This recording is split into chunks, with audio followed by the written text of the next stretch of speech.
What's up with the what's up? You already know who it is. It's your boy Angry Ted, and we live and we direct, and we're streaming right now on YouTube, Twitch, and Facebook. Unfortunately, is having trouble right now, but it's all good. As y'all can see, I mean, the new layout, the new image, or whatnot.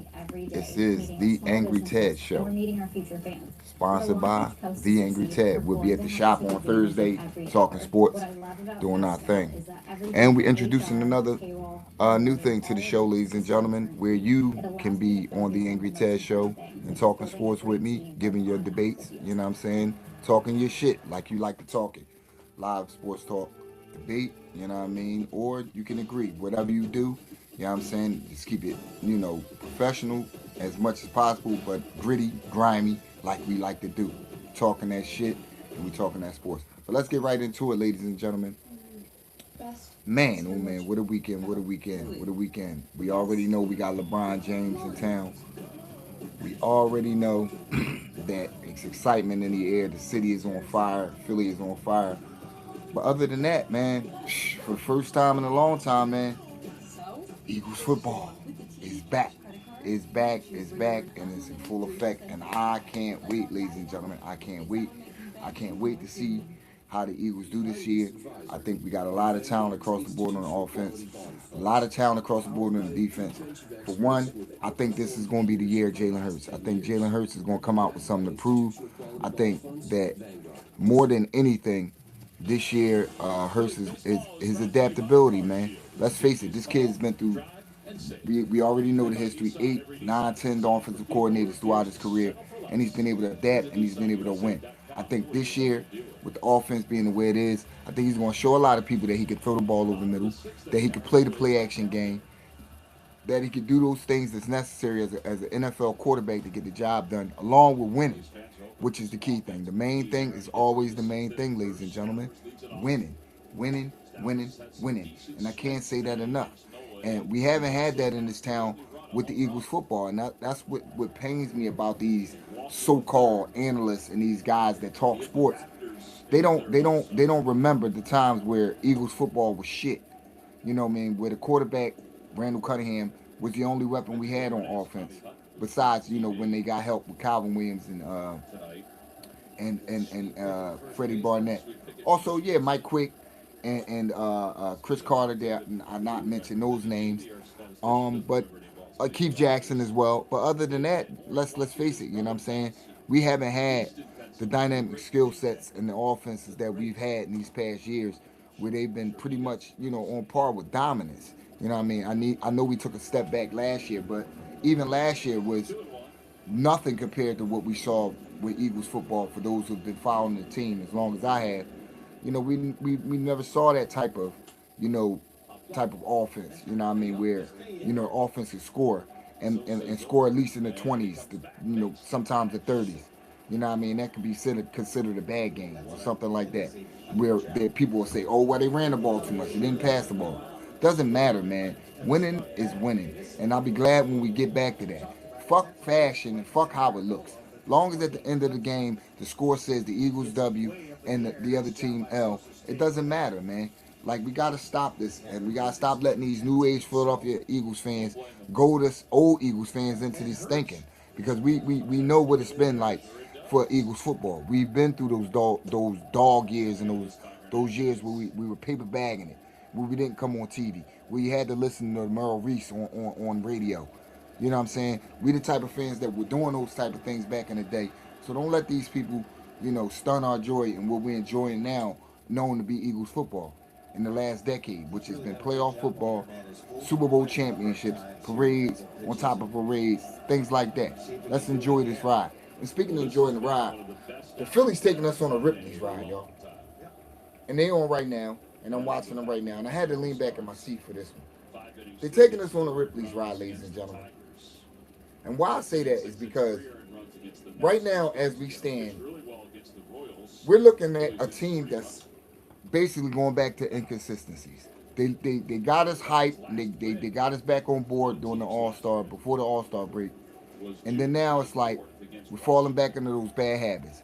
Poor defense is killing us. Poor defense Hitting is been consistent, non-consistent, but overall the bullpen is a problem.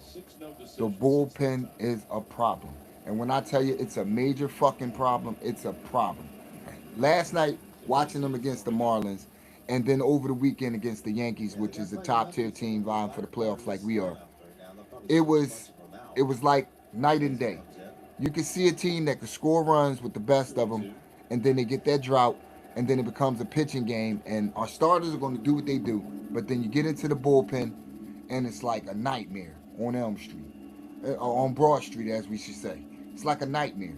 These guys coming out there, man, with 2 run leads or 1 run leads, and just recently as last night, a 4 run lead going into the bottom of the eighth, ninth inning, and we can't get it done.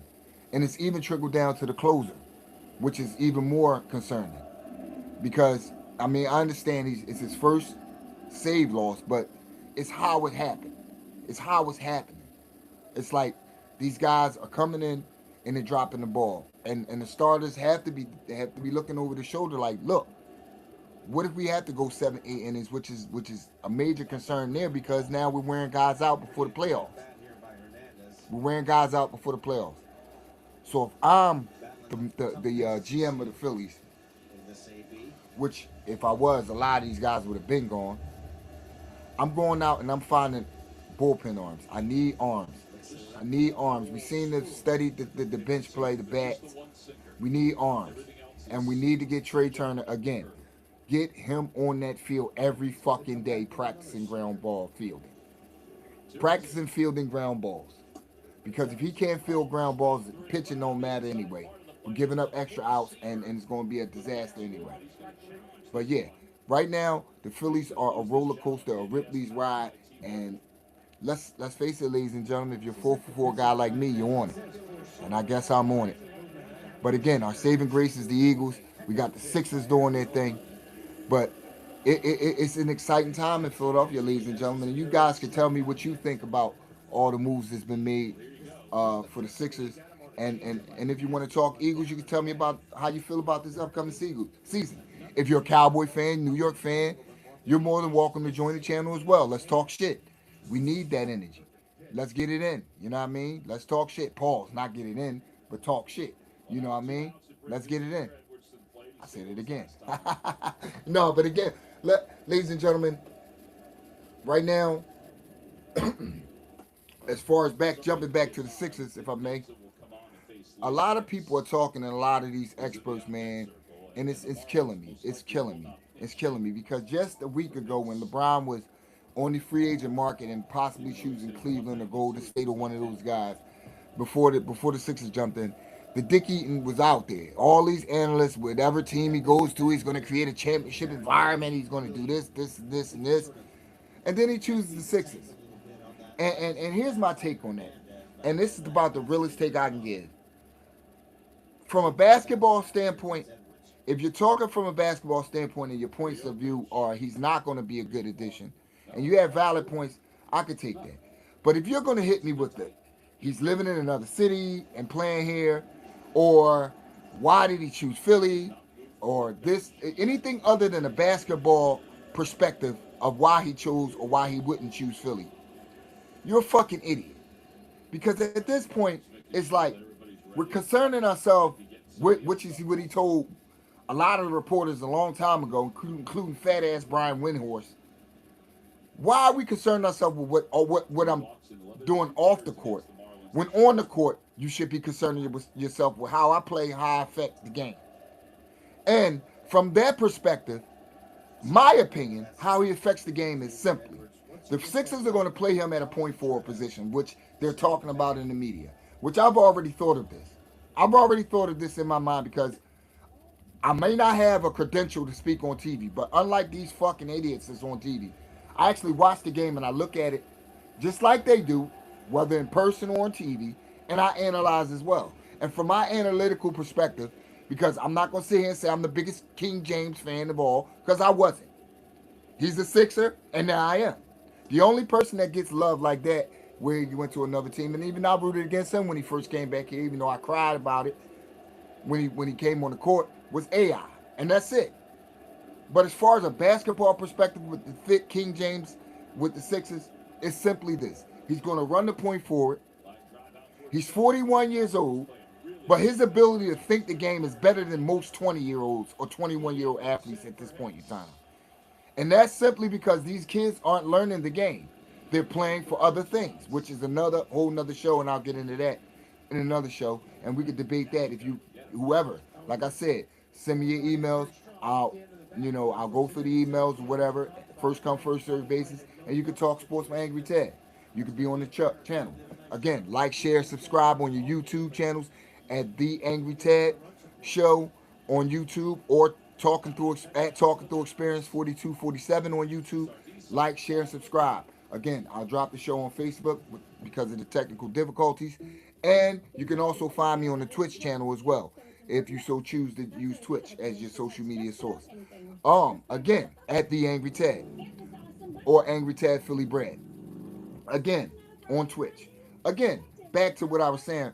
From a basketball perspective, LeBron's going to run the point forward. And what I mean that is, he's simply going to play the power forward position on the defensive end and guarding their power forward. Let's use the New York Knicks as an example. So OG Anunoby is their power forward. So he's going to guard OG Anunoby on the defensive end. And I may or may not be guarded by Anunoby on the defensive end. But let's look at it from an offensive perspective. Now, he's going to initiate the offense. Now, I don't know if people remember, if Sixers fans, those that haven't just joined the bandwagon, I must say, if you remember when Tyrese Maxey and James Harden played the year we should have beaten Boston, Tyrese Maxey was the off-ball guard. Yeah, he played some point guard duties when he gave James Harden the rest off the ball. But for the majority of the time, Harden had the ball in his hands. And Maxey, it's been said time and time again, for those of you that follow the Sixers and been following these channels, and hopefully you're following mine, Maxey shot 42-something% from the three-point line off the catch and shoot, which means he gets the chance to run his man, whoever's guarding him, for instance, Jalen Brunson or someone of that stature, or whoever, whether they choose to put a taller guard on him or taller wing. He can run him off the picks, potentially get open, set, shoot, which is his forte, which has been his strength. That's one way LeBron is going to be used offensively, which is virtually probably unguardable with the rest of the wing players. Now, you can run that action for Jaylen Brown as well, who's also a good catch and shoot guy. Wow. You can also run that action. Then you can run ISO with LeBron in the post, which is going to attract the double team because he's going to bully ball any defender down there that's a power forward. You'll probably double him. Now he has a choice of hitting the cutter or any wing that's in the corner waiting for the three. And you have shooters all around the board at a high clip, including MD on the floor when he plays. So to hear these people sit there and say that this isn't going to work from an offensive standpoint, and it's only one ball, I say to you, you have 5 guys on the court who are intelligent enough to understand that winning takes sacrifice. Winning takes sacrifice. You all that already saw the maturity in that already in a VJ Edgecombe and a Tyrese Maxey. Do you think Joel Embiid, who idolizes LeBron, who is like their AI, their generation, is going to sit there and tell a champion in LeBron who knows how to win what he's not and not going to do? When it contributes to basketball, to winning in his final year or 2 years of his career, in which they're filming and he's trying to do something that Jordan has not done? Come on, man. You're not using your sports brain. You're not using your sports brain. You're not using your sports brain. We must use our sports brain here, people. Now, I'm not saying we're going to bulldoze these other teams because there's talent everywhere, especially up and down the Eastern Conference. You got Indiana getting Halliburton back. You got the Knicks, who are the champs. Respect to them. Respect, even though I don't like them. Fuck them. But respect. Respect. And they're not going anywhere. They're still talented. Even though they lost a couple pieces off the bench, they still have some talented guys that can get the job done. We saw that this past year. But if you look at it from that perspective, and I'm wearing us to the top of the heat, which right now is the New York Knicks, Let's go player for player. Okay, Brunson. Okay, he'll get the nod over Maxey. Maxey's coming though, but he'll get the nod because he's an MVP. Finals, potentially NBA, all NBA player. No, taking nothing away from him. So you got there, Brunson. Anunoby, LeBron, a 41-year-old LeBron. Let's say that's a wash. For the sake of argument, let's say that's a wash. MD, Cat, I'm taking MD. I don't give a fuck what y'all say. Healthy MD, Cat, MD. Period, point blank. So that's 2-1. Now, Josh Hart, VJ. I'm taking VJ all day, every day. Argue with your mama. Or we can argue with each other. Like I said, feel free, drop your emails in my inbox on Facebook. For those that are on my channel, on my Facebook page. Also, you could drop it in my inbox on my Instagram, your emails, and I'll get to them. And I'll make sure when the next show happens, I'll add you in, and we can go from there. I'll email you beforehand, and we can go from there, and we can talk sports with Angry Tad. Again, like, share, and subscribe on the YouTube channel. But again, from that perspective, let's look at it. VJ over Josh Hart. So it's 2-2 now. 2-2 now, right? We go to the third player, which is Philly native. A lot of respect for him. He would have been a Sixer had idiotic Brent Brown not did the dumbest shit ever. But that's yesteryear. The process years. I trusted it a long time, so I'm here now. Mikal Bridges.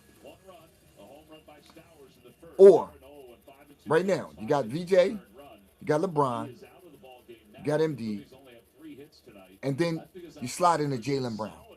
Who are you going? I'm going Jaylen Brown. All-star last year, potential MVP last year. We know the history. We know his accolades. Not taking anything away from Bridges, but I'm taking Brown. So right then and there, it's 3-2, ladies and gentlemen. 3-2. 3 out of our 5 players are better than 3 out of New York's 5 players. They only have 2 players that I consider right now with the Sixers starting 5. And again, we could debate this. That are better. That I would say right now they're better. I can't wait. I cannot wait for the NBA season. And again, for the first time in a long time, I think the Eagles have some competition when it comes to the winter. Right now they have a competition. I haven't heard anybody all day. Usually, first day of training camp is a holiday. It hasn't been. Well, it is a holiday for me. It's like Christmas in July. I'm happy it started. I can't wait to hear the cracking of the pads. Football is back, and I am so happy. And again, jumping back to football, right now, a lot of people are looking at this Eagles team and saying, you know, the loss of AJ is big, which it is. I'm not going to downplay it. I'm not going to sit there and say AJ wasn't a difference maker. He was an absolute difference maker. We're going to miss his production on the field. No doubt. No doubt about it. But when you look at what the offense can be, it can be an offense where everybody eats. Where Smitty gets his, Dontavius Wicks get his. You get a Saquon getting his with 16 to 17, 18 carries a game, depending on how the game plan goes. You had the tight end and getting his. Everybody is getting fed. And Jalen Hurts gets the chance to not be under the pressure to get the ball or have plays where he has to force feed the ball to one player. I think that was an issue last year. Nobody's going to tell me nothing different. Aside from all the personal goofy shit, which I don't like to get into, all the off-field shit, even though that's kind of some tender dick shit A.J. Brown did.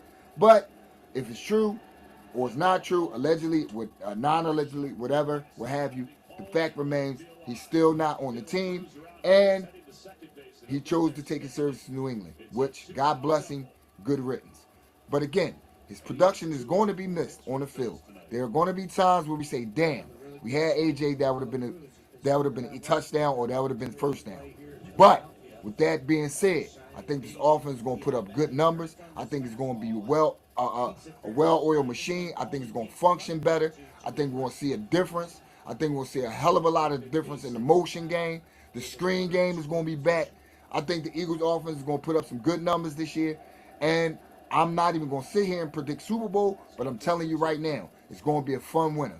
It's going to be a fun winner for the Philadelphia Eagles. I think the schedule is perfect for us. I think the NFC East, while it's gotten better, a hell of a lot better, I don't think none of them teams can, on any given Sunday, compete with us day in, day out. I don't think it can happen. I don't see it happening. But again, as long as we stay healthy, we should be in good business. But again, ladies and gentlemen, drop your comments in the comment section. Like, share, and subscribe on YouTube. Tell me how you think. Drop your emails in my inbox on my Facebook, or you can drop it on the YouTube if you feel comfortable with that way. Again, we are inviting people to the show, Talk Sports with Angry Ted. Next time we come on Tuesdays and Thursdays and Mondays. Mondays as well. We'll be having an interview on Friday. The second part of my interview with the boxing trainer I interviewed last Friday. Go check that interview out on YouTube. Also, it's clips on my Facebook, also on Twitch, also clips on my Instagram as well. You can go on my Twitter account. You can also get on my X account. Either way, hit me up. Let me know what you feel. Like, share, and subscribe to the show. It's your boy Angry Ted. Thank you for joining my show. Thank you for listening to me talk. Again, educated, barbershop like sports talk. What's up with the what's up? Holla at your boy. Peace.